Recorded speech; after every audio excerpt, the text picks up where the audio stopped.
On Christmas Eve, I came home without warning. I saw my daughter shivering outside in the freezing 32 degrees, with no blanket to keep her warm. Inside, her husband's family was laughing, raising champagne glasses by the fireplace. I burst through the door, scooped her into my arms, and said 6 words: "I'm glad you're here." If you're watching this video, leave a like, subscribe, and tell me in the comments where you're listening to my story of revenge from. I want to know how far it has traveled. I stepped out of the taxi. My heavy shoes sank deep into the thick snow in front of my daughter's house in Denver. The icy wind slapped my face like it wanted to tear my skin, forcing me to pull my coat collar tighter.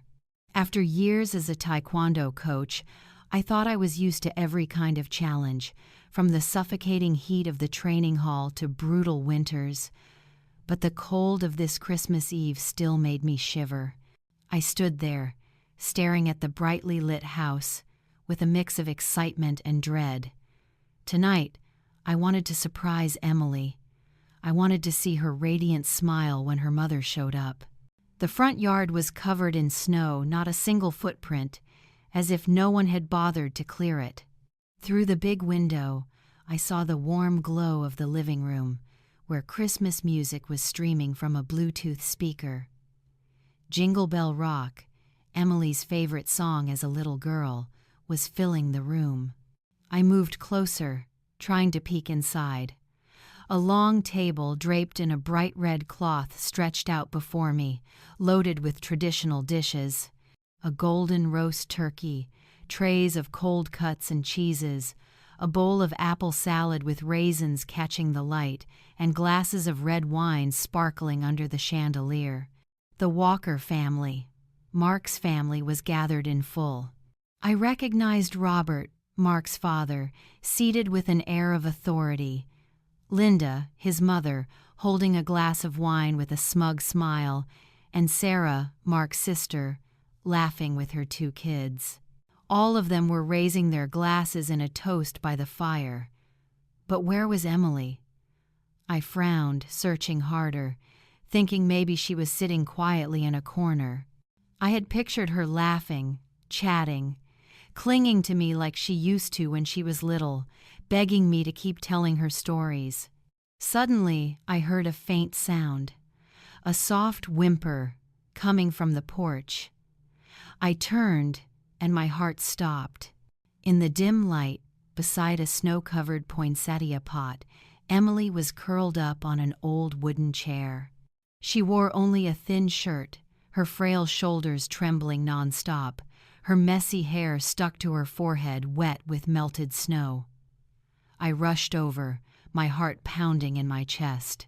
"Emily," I cried out, my voice breaking with panic. I quickly stripped off my coach's jacket and wrapped it around her. My trembling hands touched her arm ice cold, drained of warmth. Emily lifted her face, her eyes red and swollen, her pale lips barely whispering, "Mom." Her voice was so faint it dissolved into the air before she collapsed against my shoulder. I held her tight, feeling her body shiver in bursts like a tiny bird caught in a storm. "I'm here, sweetheart, I'm here," I whispered, trying to stay calm though tears burned my eyes. I pulled a spare sweater from my bag and wrapped it around her, desperate to give her some warmth. I lifted her up, her soaked slippers slipping off into the snow, leaving scattered footprints behind. I held her close, feeling her weak breath on my neck. All I wanted in that moment was to carry her far away, away from the biting cold, away from everything that had brought her to this state. But inside, laughter still rang out careless and cruel. I clearly heard Mark's deep, self-satisfied voice bragging about something. The whole table burst into laughter, glasses clinking together in a melody that felt alien. They were warm and comfortable by the fire, while my daughter, my flesh and blood, shivered outside in the freezing night, as if I wasn't worthy of stepping into that house. Just hours earlier, I had been at Dallas Airport, sweat still clinging to my back. After a week coaching the national taekwondo team, the heat of the training mats still clung to me, even in the cool air of the terminal. I dragged my old suitcase, too excited to sit still, only thinking of Emily's face lighting up when she saw me suddenly appear on Christmas Eve. My heart thumped hard. She had always been my light since she was little, clinging to my leg, begging me for stories until she grew into a gentle young woman whose smile eased my weariness on the hardest days. But my coaching career had taken me everywhere, from New York to international competitions, stealing away my time with Emily. Each time I left, I told myself it was just one more tournament before I'd be home with her. And now, here I was, ready for a Christmas reunion I believed would make her happy. Sitting in the waiting area for my flight to Denver, I pulled out my phone to call Emily. I wanted to warn her, to hear her voice, to be sure she was home. The ringtone dragged on, each ring tightening the knot in my chest. No answer. I frowned, thinking maybe she was busy preparing Christmas dinner with the Walker family. I tried again, then again, but nothing. Silence. A creeping worry spread in my chest like ink-soaking paper. I texted, "I'm on my way. Are you home?" Then stared, waiting for the little green dot to appear. But nothing came. I forced myself to dismiss the bad feeling, telling myself she had probably left her phone somewhere or was busy decorating the tree like every year. By the time my plane landed in Denver, night had already fallen. Dragging my suitcase out of the airport, the winter cold immediately pierced my skin. Families hugged and laughed, heading for midnight mass. A father carried his little girl on his shoulders.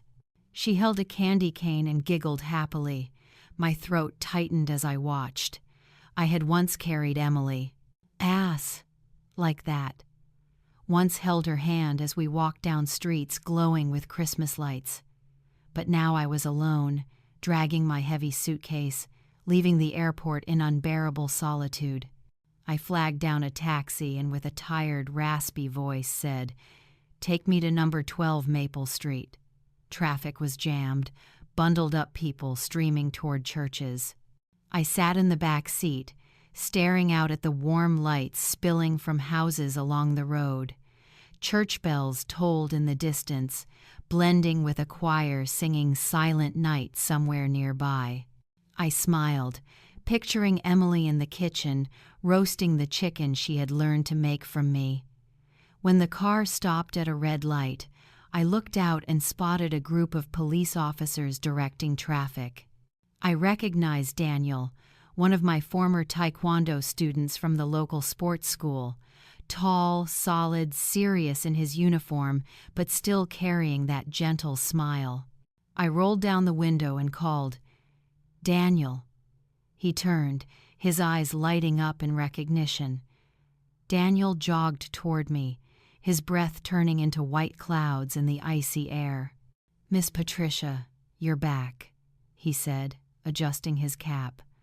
I smiled, trying to mask my fatigue. "Yes, I just finished a training camp in Dallas. You're still working here in Denver? How have you been?" Daniel nodded, grinning brightly. "I'm still here, doing traffic duty. Are you back to spend Christmas with family?" "Yes, with Emily," I replied, warmth filling me at the mention of my daughter. But in that instant, Daniel's face stiffened. His smile faded. His eyes flickered with unease, as if he wanted to say something but didn't dare. A wave of dread flared in me like a sudden blaze. "What is it, Daniel? Is something wrong?" I asked softly. He shook his head with a forced smile. "No, nothing. It's good to see you home." But worry was etched clearly in his eyes. I wanted to press further, but the light turned green. The driver accelerated, leaving Daniel standing there, hand gripping his cap as he watched us go. Nearing Emily and Mark's house, I asked the driver to stop short of the gate. I wanted the surprise, to see Emily's face when I appeared at her door. I trudged down the snowy path, my shoes sinking deep. The golden glow from nearby houses spilled like candlelight. From a distance, I heard guitar strums and singing drifting out of Emily's living room. I smiled, imagining her singing like she had as a child, standing beside me, her clear little voice carrying "Away in a Manger." I set my suitcase on the porch steps, drew in a deep breath, ready to knock. But then harsh laughter sliced through the air from inside. I froze, my hand inches from the door, as Robert's gravelly voice thundered. "And that's supposed to be a daughter-in-law? A woman who can't even give us a child. 4 miscarriages. Hasn't she humiliated this family enough?" His laughter was heavy, dripping with contempt. Then Mark's cold, merciless voice followed. Always pretending to be depressed, hiding in her room, doing nothing. If it weren't for my parents, I'd have thrown her out long ago. Another burst of laughter, followed by clinking glasses. I heard Sarah, her voice dripping poison. "Exactly. Completely useless. What's the point of a wife who can't have children? She fakes illness just to get spoiled. Pathetic." Each word stabbed into my chest like a blade. I stood frozen, breath caught in my throat. That was how they treated Emily, my daughter, who once dreamed of a happy family, who cooked every meal with love for her husband, and now they mocked her like this. 4 miscarriages, each one tearing her apart in sobbing phone calls to me. And now they said she faked it. My fists clenched so hard my nails dug into my palms. And then I saw her, Emily huddled on a wooden chair on the porch, wearing only a thin shirt, her head bowed, her whole body shaking in the bitter cold. My vision blurred. My heart stopped. I scooped her into my arms. Her body still shivered, cold as ice.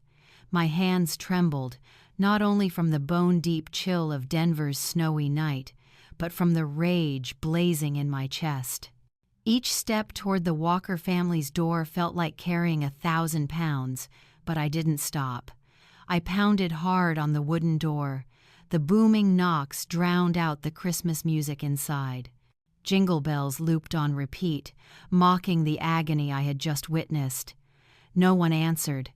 I gritted my teeth and slammed harder, as if I could shatter the door in one blow. Finally, the door opened. Linda stood there, a glass of red wine swaying in her hand. Her lips, painted a bold red, glistened under the light. The faint smell of alcohol clung to her, but she forced a polite smile, feigning warmth. "Oh, Patricia, what a surprise, showing up unannounced," she said in a syrupy but false tone, as if I were an unwelcome guest. "Why didn't you call ahead so we could prepare properly?" I locked eyes with her, my fury unhidden. "Call ahead," I hissed, each word sharp as a whistle through my teeth. "If I had, then what? What have you done to my daughter?" I tightened my hold on Emily, feeling her faint breath on my shoulder. Each breath was a reminder that I couldn't let this stand. Linda arched a brow, glanced down at Emily in my arms, and curled her lip as if she were looking at something troublesome.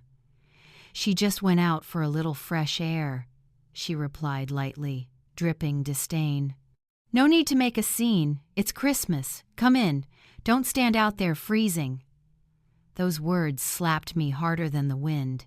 Fresh air while my daughter was nearly frozen outside in a thin shirt. Before I could answer, Mark appeared behind his mother. His shirt hung open at the collar, his indifference deliberate. He held a bottle of wine and shot me a mocking look. "Mom, shut the door," he said smugly, chin raised. "Let her stay out there, it'll toughen her up. Who shows up to Christmas dinner acting weak just to dodge responsibilities?" He chuckled, as if he'd said something clever. The words stabbed not only into my heart but deep into Emily's. I felt her shrink in my arms, as if she wanted to disappear from the dinner table entirely. Sarah's sharp, venomous voice cut through. Exactly. A woman who can't even bear children, what's she worth? Useless. Her laugh was like a knife, joined by the murmurs of those around the table. I heard Sarah's kids, Emily's nieces and nephews, scamper out to the porch. They peeked at Emily in my arms, then giggled, whispering, "Aunt Emily got punished."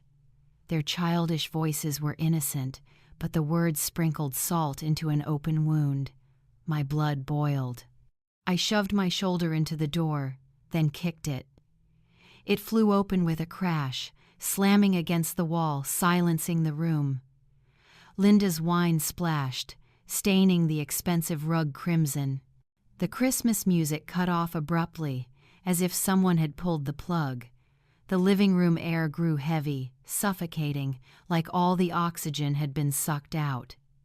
I stepped inside, still holding Emily.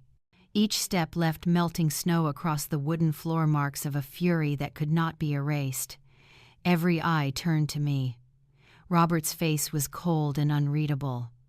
Linda's forced smile had vanished. Sarah's glare dripped with contempt. The others shifted between surprise and irritation. I could feel the hostility in every glance, but I ignored it. Carefully, I laid Emily down on the sofa and draped my scarf over her shoulders. Her hands were still cold, trembling as if the snow clung to her skin.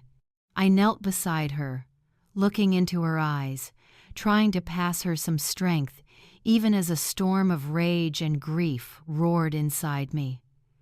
The Walker living room was still brightly lit. The fire snapped and crackled, but the air was heavy, like everyone was waiting for an explosion.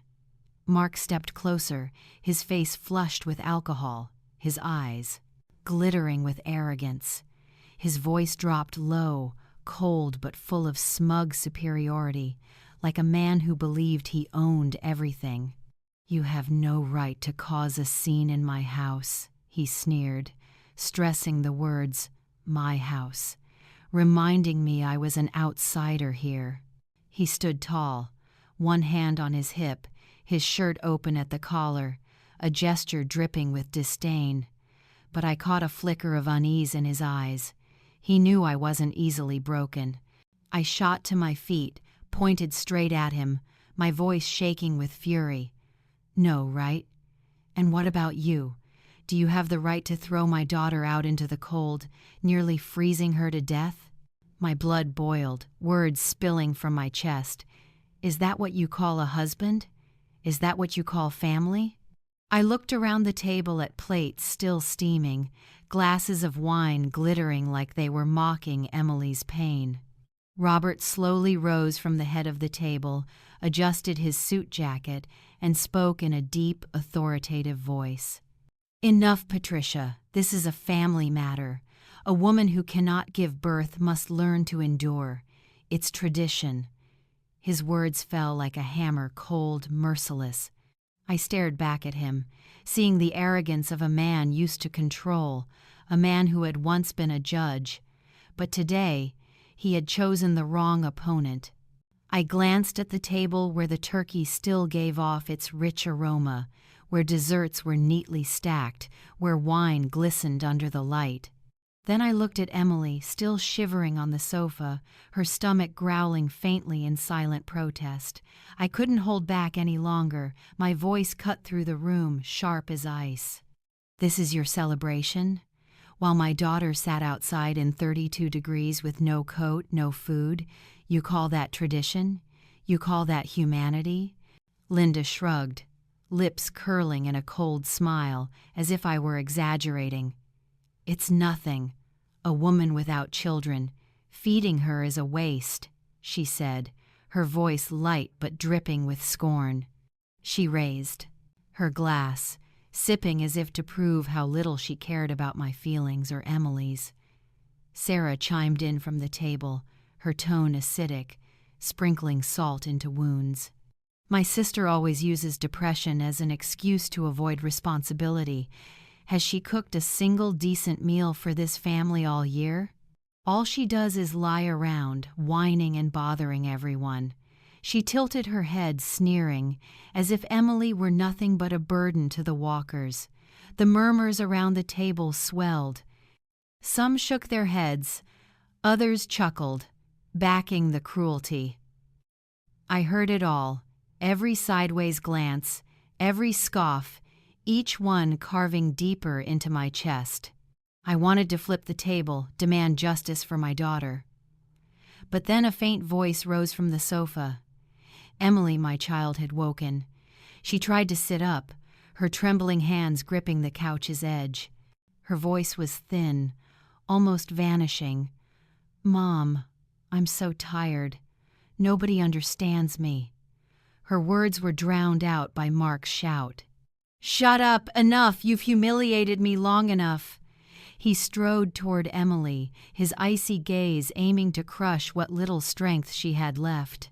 I saw her shoulders slump, her tear-filled eyes, and my heart felt strangled. I stepped forward, placing myself between them, ready to do anything to protect her.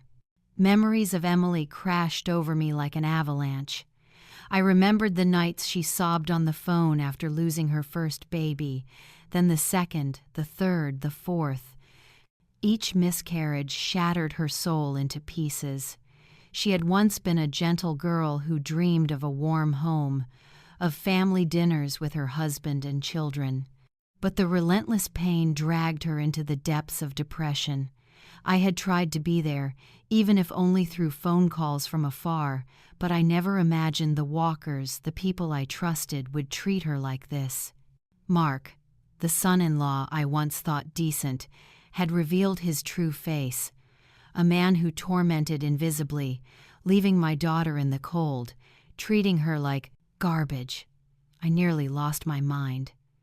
Through the window I saw Daniel standing on the porch, his eyes burning with determination. He must have circled the block and witnessed everything. I gave him a slight signal, telling him not to intervene yet, but his presence was a spark of hope in me. I wasn't alone. I had a witness, someone who knew the truth. Mark stepped closer, pointing directly at me, his polite mask gone. "I'm warning you. This is my house. Stay out of it unless you want things to get worse." His smirk said he believed I would fold under the Walker family's power. But he was wrong. I clenched my fists, my knuckles cracking, fury built up over a lifetime erupting. The air in the room was so thick, it felt like one spark could ignite it. I locked eyes with Mark, my voice low but razor sharp. "You think you can threaten me? You think you can keep hurting my daughter without consequences? You're wrong, Mark. I won't let this go." I turned to the entire Walker family, from Robert's cold face to Linda's thin smile to Sarah's contemptuous glare. "All of you," I said, my voice carrying through the room, "will pay for what you've done to Emily." The Walker living room fell into terrifying silence, like the air had been sucked out, leaving only dense tension ready to explode. I placed my hand on Emily's shoulder, felt her frail frame under the scarf, and spoke firmly, without hesitation. "This is no longer private. This is domestic abuse." My words hit like a stone dropped into still water, sending ripples of shock through the room. Linda, still holding her wine glass, burst out laughing, shaking her drink as if savoring a joke. "Abuse," she mocked, her eyes gleaming with arrogance. "We're just teaching her, Patricia. A wife must know her place. You should thank us for putting up with her all these years." Mark moved closer, his eyes bloodshot with rage and drink. He spat out each word, hard and bitter. "She fakes depression, pretends to hurt so she doesn't have to do anything. No one's hitting her. We're just sick of her uselessness." He paused, glaring at me, then smirked. "Teach your daughter better, Patricia. No one miscarries 4 times in a row. Maybe she did it on purpose." His words were blades. They didn't just stab my heart, they ripped open wounds Emily had never healed. I heard her breath hitch, as if struck in the chest. 4 miscarriages. 4 times she called me, sobbing, her voice breaking, telling me she had lost children she never got to hold. Each time, all I could do was cling to the phone, powerless from afar, offering hollow comfort. And now Mark dared to say she did it deliberately. My fists dug so deep into my palms I felt my nails cut skin, blood rushing to my face.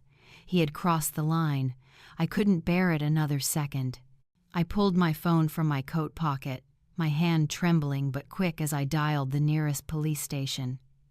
"I'm calling the police," I said, my voice icy even as a storm raged inside me. "I will press charges. You will face the law." I carved each word into the air so none of them would mistake me.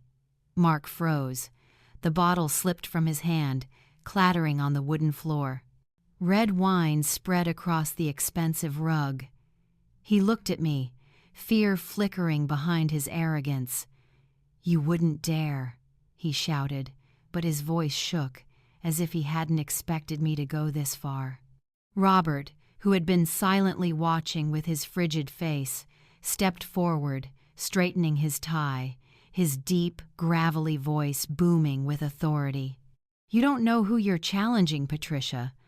I spent my life on the judge's bench. I've seen horrors you can't imagine. Do you think one phone call will make us afraid?" His sharp gaze was a blade, reminding me the Walker family wasn't used to bowing. But I didn't back down. I had seen my daughter shivering in the cold, and nothing not Robert's power could silence me. Sarah crossed her arms at the table, smirking. "Go ahead, Patricia," she taunted. "See who they believe more. A crazy old woman or a respected family like us. You think the police will side with you?" She laughed, certain I would fail. Emily, still on the sofa, tugged at my sleeve. Her voice trembled like the wind. "Mom, please don't. I just want peace." Her red, frightened eyes begged, terrified things would get worse. My chest tightened. I knew she was afraid of the Walkers' retaliation, afraid of more humiliation. But I also knew if I stopped now, Emily would remain imprisoned in her pain. I squeezed her hand, passing her what courage I could. "You don't have to be afraid. I'll protect you. I promise." I lifted her into my arms, snowflakes clinging to my coat, falling onto the rug like fragments of shattered dreams. I didn't care about the sneers or threats of the Walker family. All I knew was that I had to take my daughter away from this cruel cage that had trapped her too long. As I turned toward the door, I glimpsed Daniel outside through the frosted glass. His hand was on his radio, his eyes blazing, ready to act at any moment. I gave him a small nod, enough to show I was ready for the fight. Daniel answered with a firm nod of his own. His hand still gripped the radio tightly, a silent promise to stand with me. I walked out without looking back. Behind me, I heard Linda barking at the maid to clean the spilled wine. Mark slammed the table, cursing. Robert's deep, angry voice rumbled as he called someone on the phone. All their noises were arrows in my back, but I no longer cared. I brought Emily back to my small apartment near the National Training Center in Colorado Springs, where I had lived for years as a coach. It wasn't luxurious, just a living room with an old sofa, a simple kitchen corner, and a few family photos on the wall. But to me, it was the safest place. A shield from the insults and cruelty of the Walkers. I carried Emily into the bedroom, gently laying her on the bed. She was still trembling, but now wrapped in my thick coat. I dug through the closet for an old sweater, slipped it onto her, then prepared a mug of hot chocolate, the sweet aroma filling the cold room.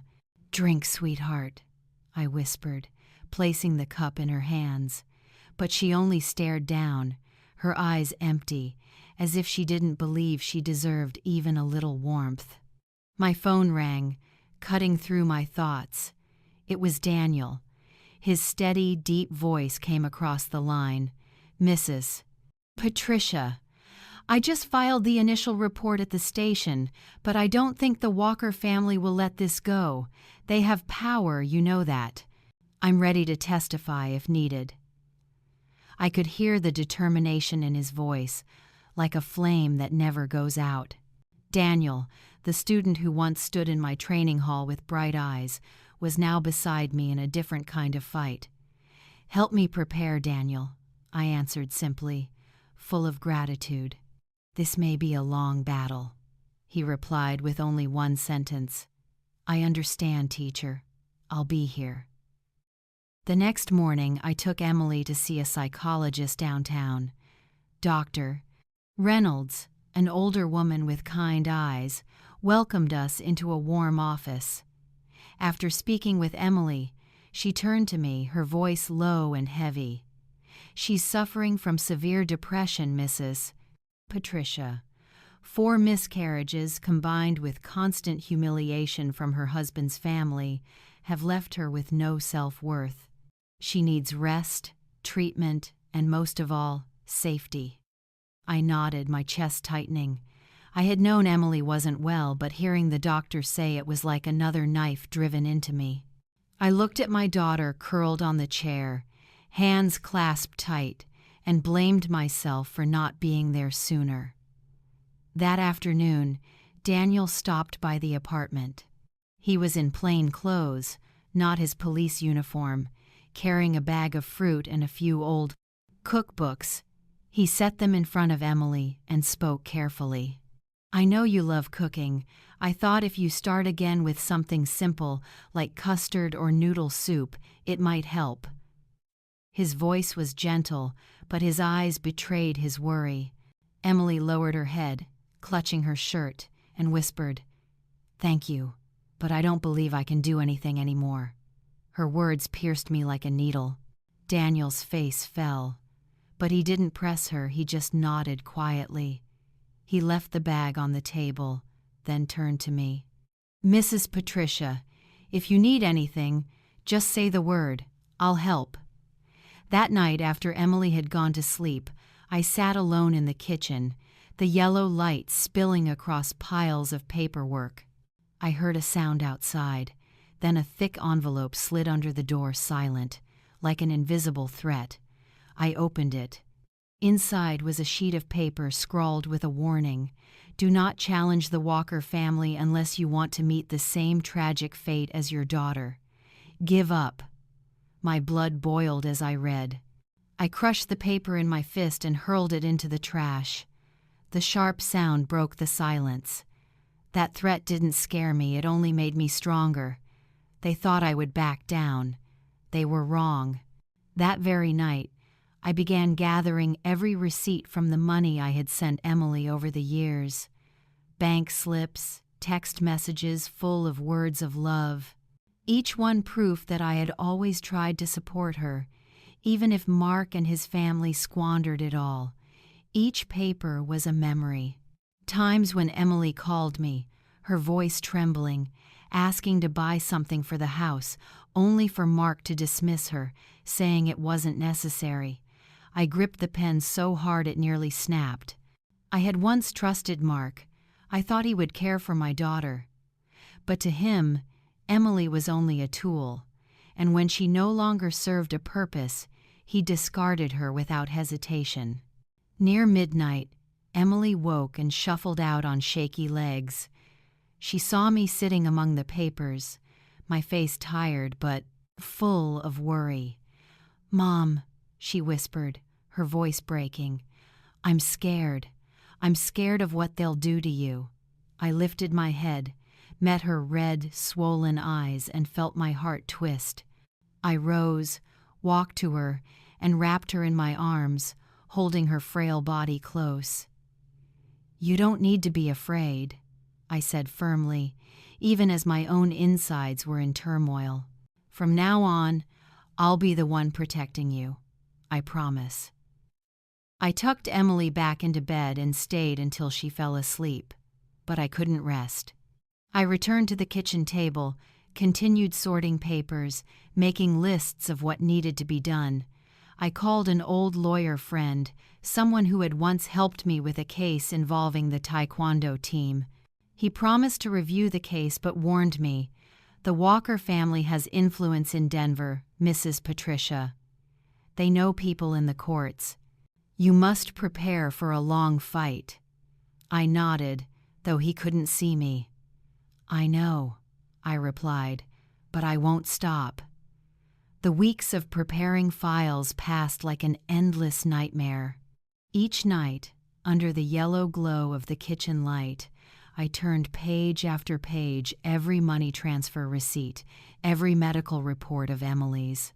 The dry numbers, the harsh words, were both proof of my love and a painful reminder of everything she had endured.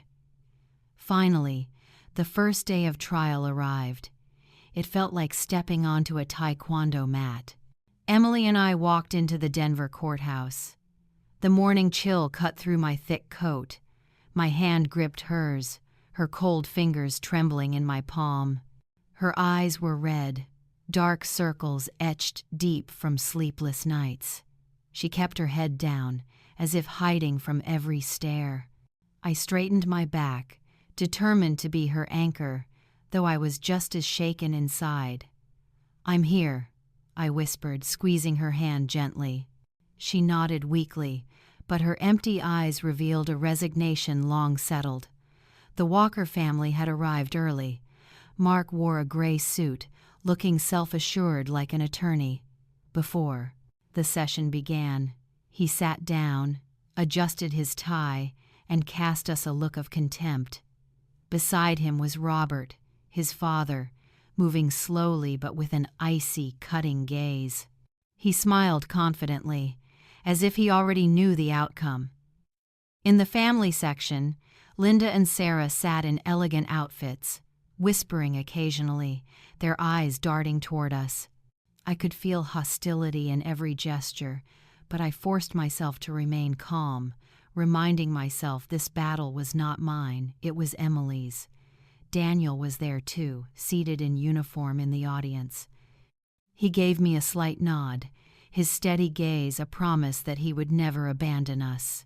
His presence eased my loneliness, a reminder that I had an ally in this fight. I nodded back, silently grateful he had been with us since that harrowing Christmas Eve. The trial began.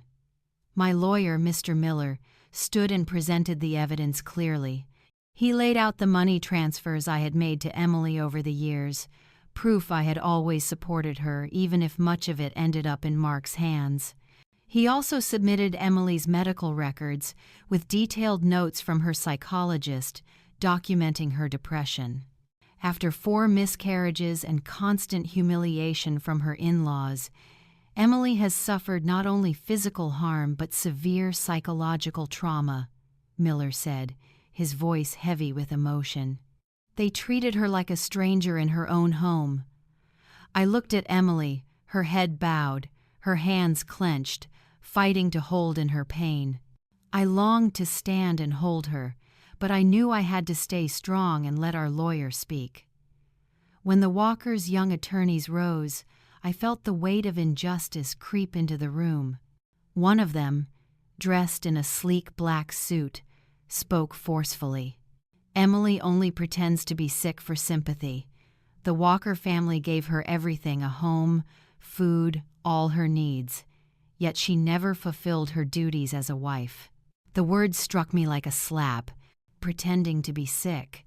My hands clenched so tight my blood felt like it was boiling. They called a witness, Martha, a former housemaid of the Walkers. She took the stand, eyes avoiding mine, her voice shaky but still giving testimony. Emily was often lazy, always locking herself in her room, neglecting the housework.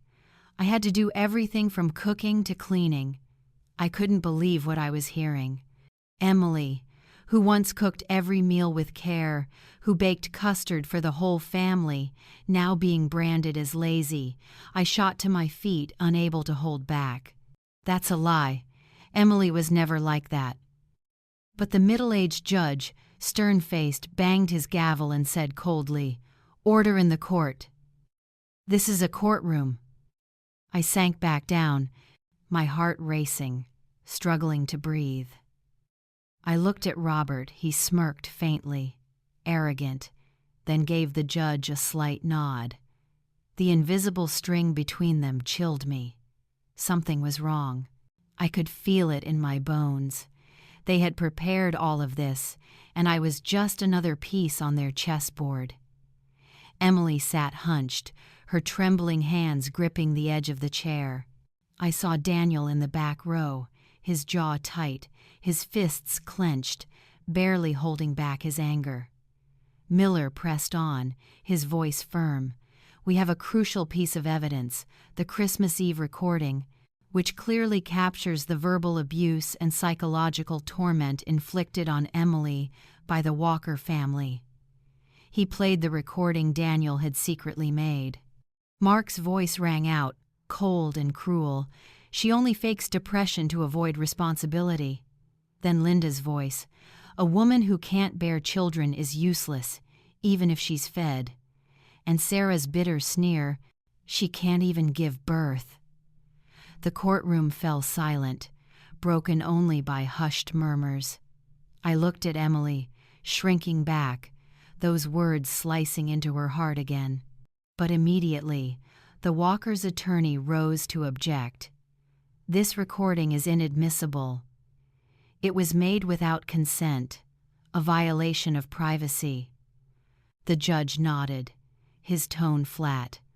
"The recording will not be admitted as evidence." The ground felt like it gave way beneath me. I nearly collapsed, clutching the bench to stay upright. The recording, the clearest proof of the Walkers' cruelty, dismissed on a legal technicality. The courtroom buzzed with whispers. Some gasped in disbelief, others shook their heads.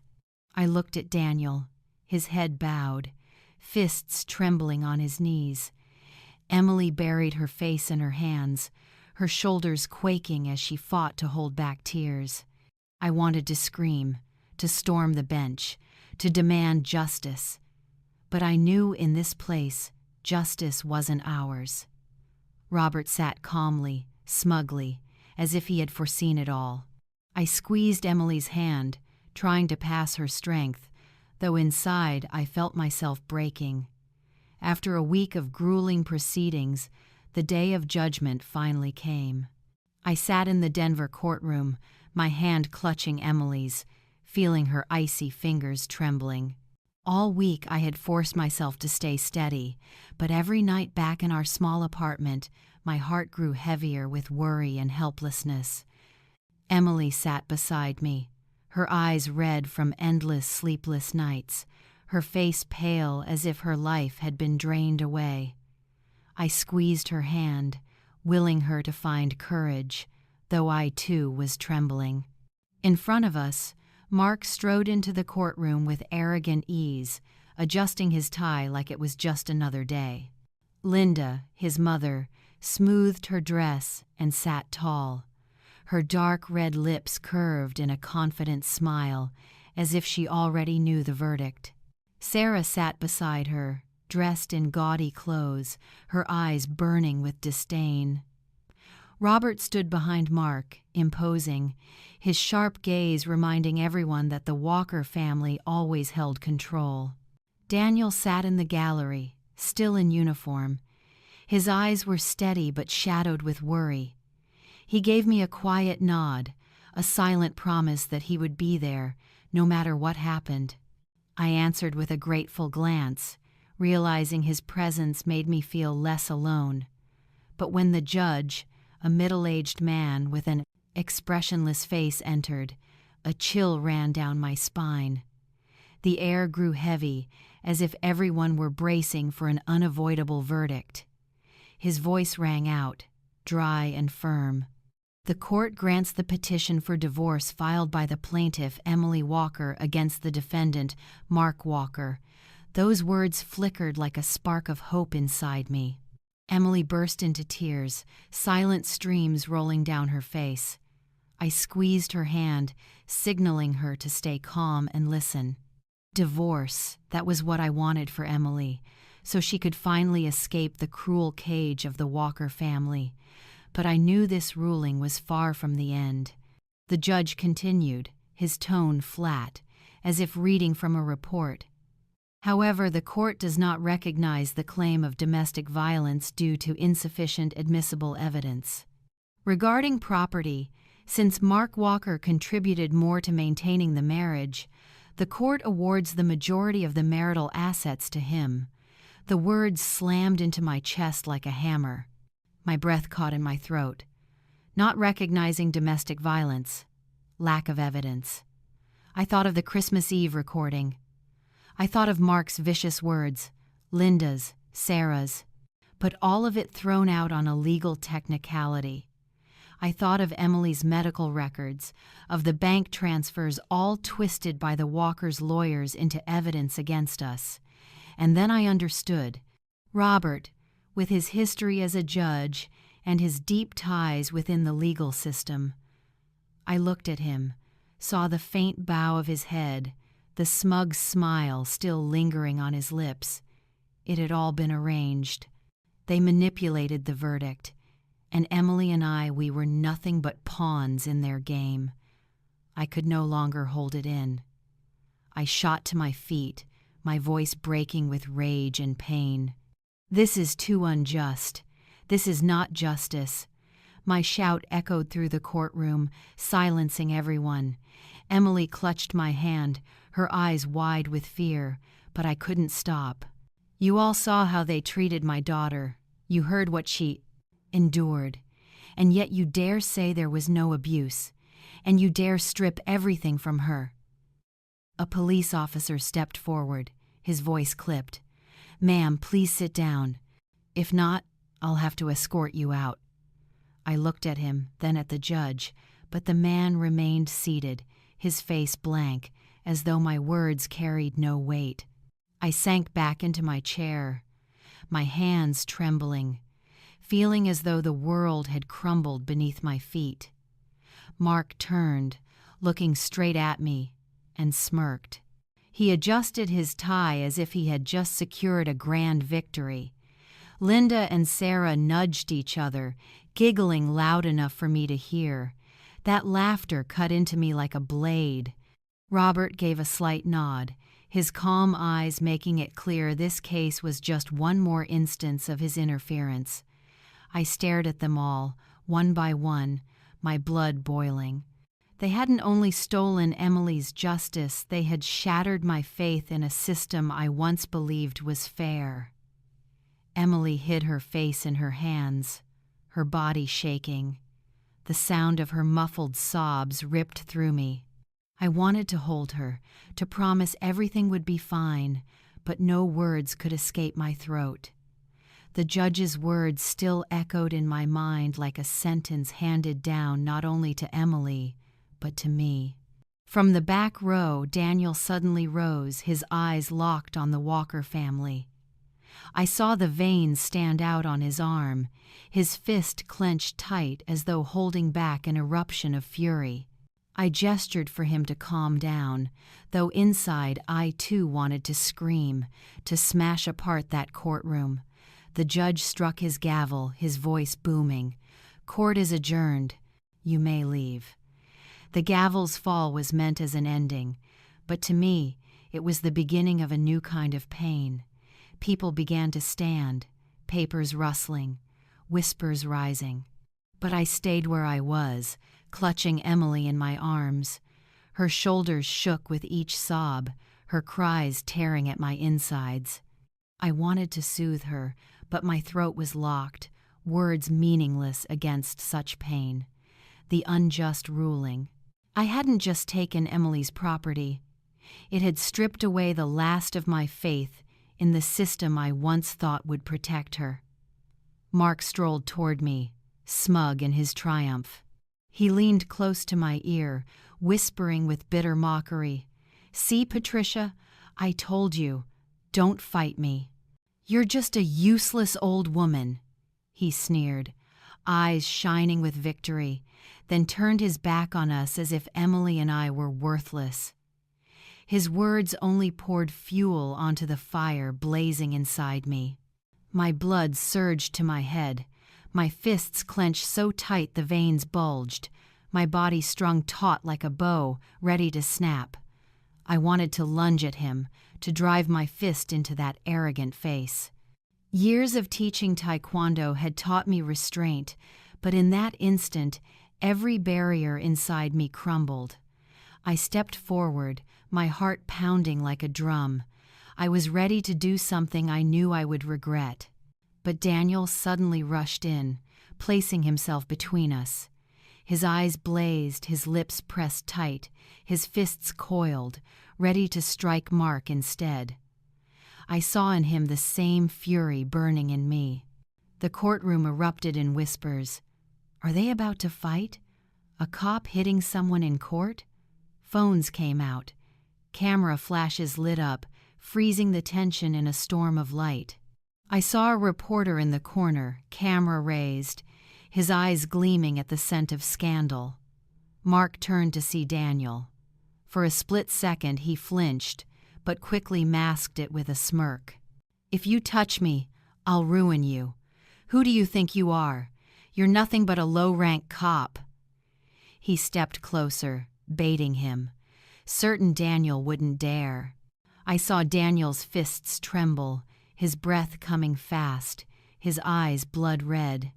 He stood at the edge of no return. Just then, Emily broke free of my hold, ran to him, and clung to his arm, sobbing. Please, don't. I don't want you or Mom to turn into the same kind of violence as him. I just want peace. I just want to live. Her cry sliced through the air, silencing the room. Tears streamed down her face, her thin hands gripping Daniel like he was her last anchor. Daniel froze, panting hard. The fire in his eyes slowly dimmed.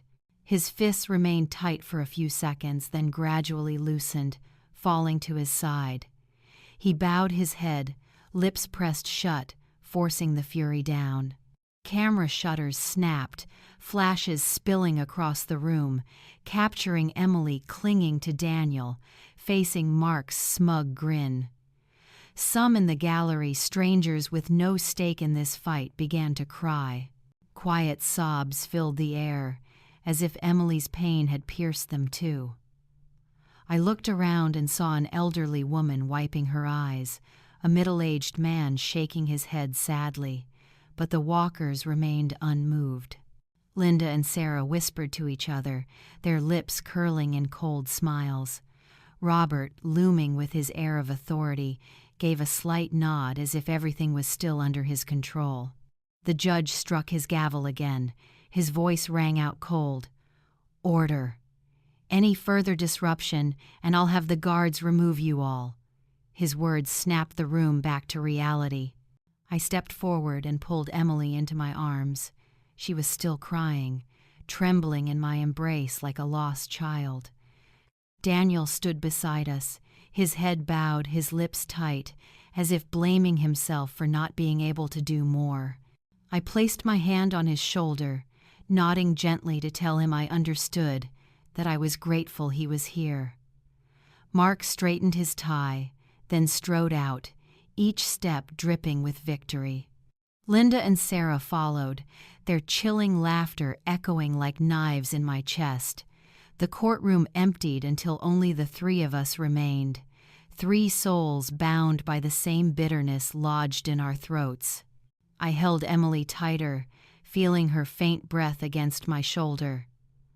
"Mom," she whispered, her voice broken. "I don't want to fight anymore. I'm so tired. Can we just go home?" Her words shredded my heart. I wanted to promise everything would be fine, that I would keep fighting. But my throat locked, leaving me mute. I led Emily out of the courtroom, Daniel walking silently beside us, his eyes fixed on the courthouse hall. The pale Denver sunlight streamed through the windows, but it did nothing to warm my heart. I knew today's verdict wasn't just a defeat, it was a declaration of war. The Walkers might have won in court, but I would never let them win over Emily's life. I looked at her, saw her swollen eyes, but also a faint glimmer, the tiniest spark of hope. And for that spark, I swore I would never give up. In the days after the trial, Denver stirred with an undercurrent of unrest.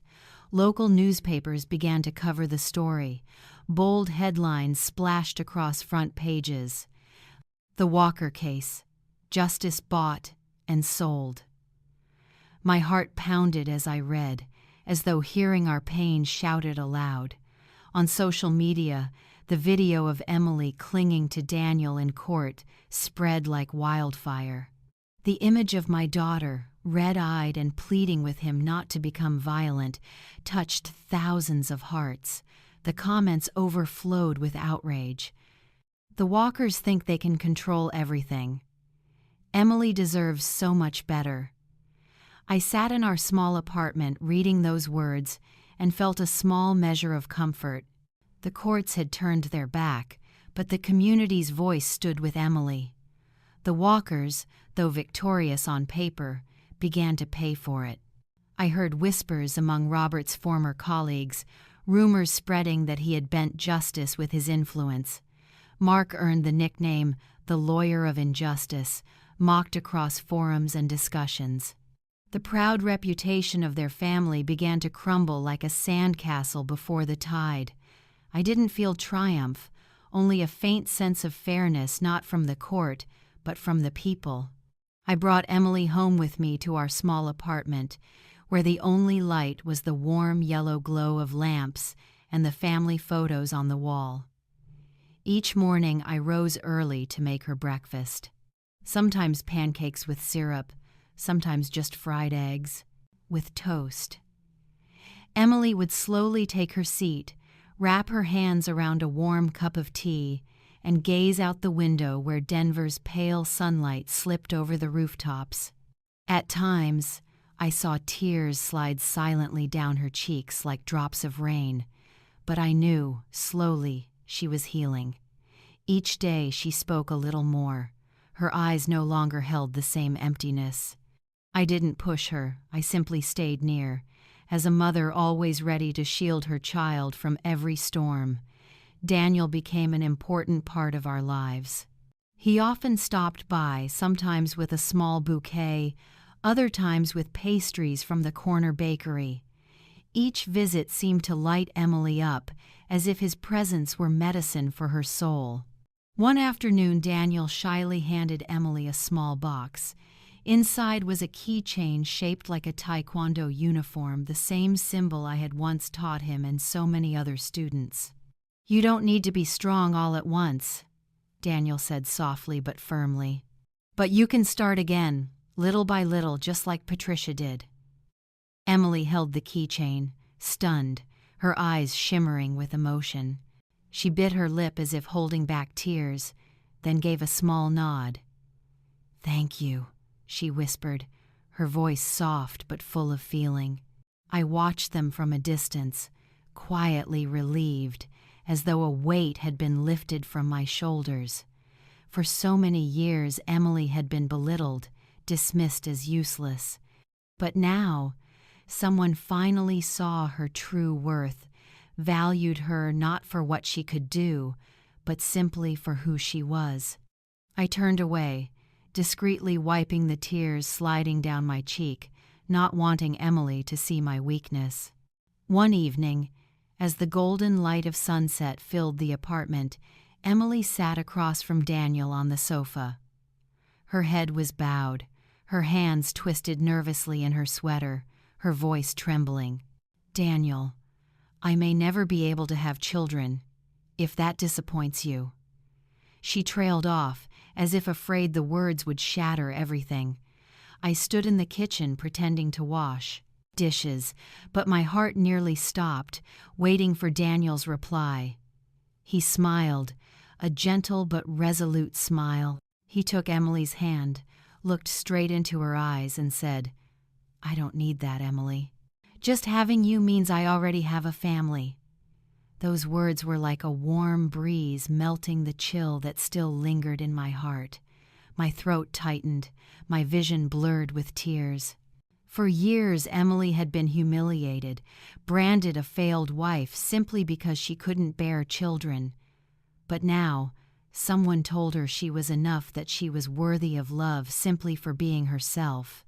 I turned my face away, letting the tears fall freely, my heart overflowing with gratitude beyond words. By Easter, I took Emily for a walk through downtown Denver, just as I had when she was little, holding my hand and skipping along the brightly lit streets. That day, the square was crowded. Children's laughter echoed, the scent of hot dogs and popcorn drifted from the stands. Emily wore a light sweater, her hair tied up, and for the first time in months, I saw her smile, a radiant, pure smile, like spring sunlight. "Mom, I miss those days," Emily said softly. "I miss when you taught me how to make custard, when you told me stories about your taekwondo matches." I smiled, squeezing her hand. "I miss them too, sweetheart, and I'll always be here to make new memories with you." As we sat on a wooden bench watching children play around the fountain, I suddenly realized a simple but profound truth. Courtroom justice could be twisted, bought by power and money, but the justice of the heart, love, respect, and the strength to endure was untouchable. Emily, despite all she had lost, was slowly finding herself again, step by step. And I, a mother who once thought herself powerless, now understood that my greatest strength was not in the strikes I had mastered in the ring, but in the love I carried for my daughter. Daniel appeared with a bag of warm fried dough. He sat beside Emily, handed her one, and the two of them laughed and talked like old friends. Watching them, hope swelled in my chest. Emily might never forget the scars the Walker family left behind, but she was learning to move forward, to love herself, and to open her heart to those who truly cherished her. In the end, I realized what holds us steady isn't the rulings of a courtroom or the recognition of strangers, but the love we give each other within our family. I once believed my strength lay in the fights I won, but true strength was found in wrapping my arms around my daughter when she trembled, in waking early to cook her breakfast, in believing that no matter how fierce the storm outside, together we could still find peace. I share this story not only to speak of pain or injustice, but to remind you that sometimes the justice of the heart endures longer than any verdict. Love, respect, and courage are what truly carry us forward. And what about you? If you were in my place, would you stay silent for the sake of surface peace, or would you speak out to protect the one you love? I would love to hear your thoughts. And if this story touched you, I invite you to stay with me. So each story that follows will not just be words, but lessons we can reflect on and share together.